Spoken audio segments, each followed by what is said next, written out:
Weather here tonight. Hurricane Helene expected to make landfall as a Category 4 storm in Florida.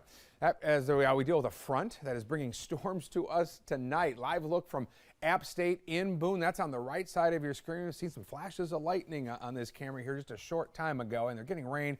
Boy, quite frankly, we do not need with what's coming. I'm in the First Alert Weather Center with meteorologist Rachel Coulter. You got so much going on here, so many balls in the air right now. Exactly, there really is a lot, and we've been watching this storm for what feels like a couple of hours at this point, and we have certainly seen some strong winds just blow through Blowing Rock with this severe warning storm that's now lifting north of Boone, at least the worst of these impacts. So heads up Ashe County, damaging wind gusts going to be possible if it holds together. It's certainly going to be something to watch out for. In addition, just some heavy rainfall, thunder and lightning. That severe thunderstorm warning goes until 7:30. Also starting to see a few more of these showers and storms develop even closer to the Charlotte metro.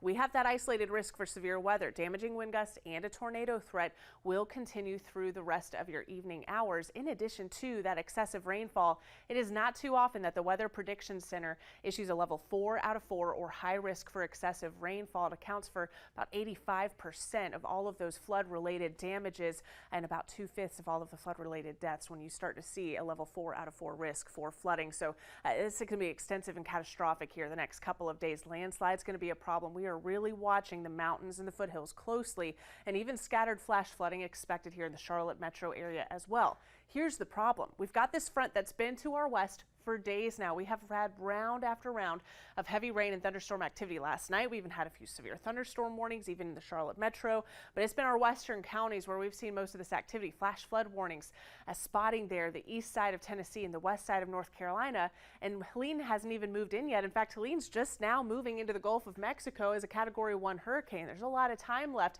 between now and when we're seeing impacts by that Friday morning commute. Maximum sustained winds up to 85 miles per hour as of that 5 o'clock update. We're going to have another update on Helene here within the hour. We'll bring that to you. But Category 4 hurricane strength, if you're tuning in for the first time tonight, that's one of the biggest updates. There's two that I want to talk about, one of which Category 4 hurricane strength possible as this makes landfall along the Big Bend of Florida. Storm surge going to be a big time issue out that way.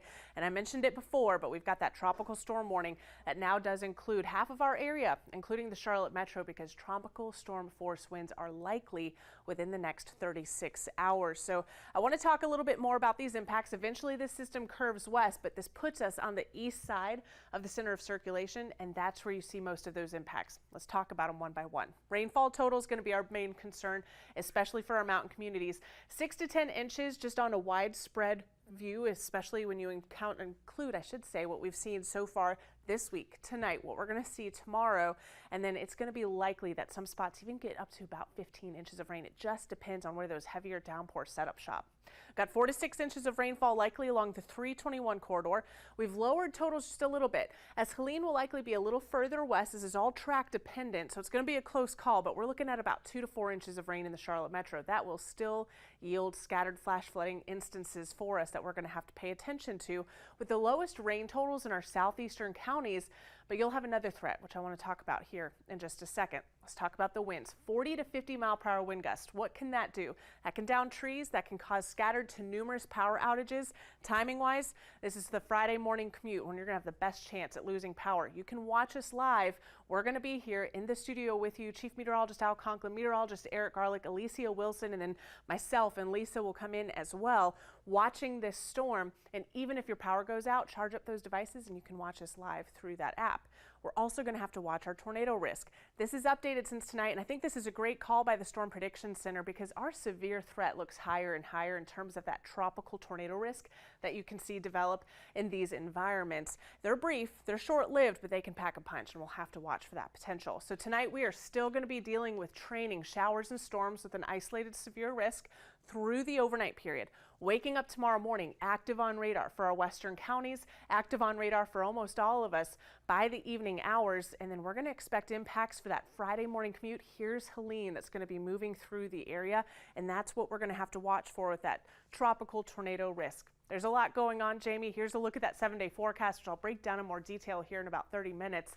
But first alert weather days through Friday. Saturday, we calm down a little bit with scattered showers back Sunday and Monday, and then a much drier forecast by next Tuesday and Wednesday. All right, Rachel, thank you. We know you will keep us updated, and we're going to see impacts from Helene starting tomorrow, so make sure you have that free WBTV First Alert weather app downloaded.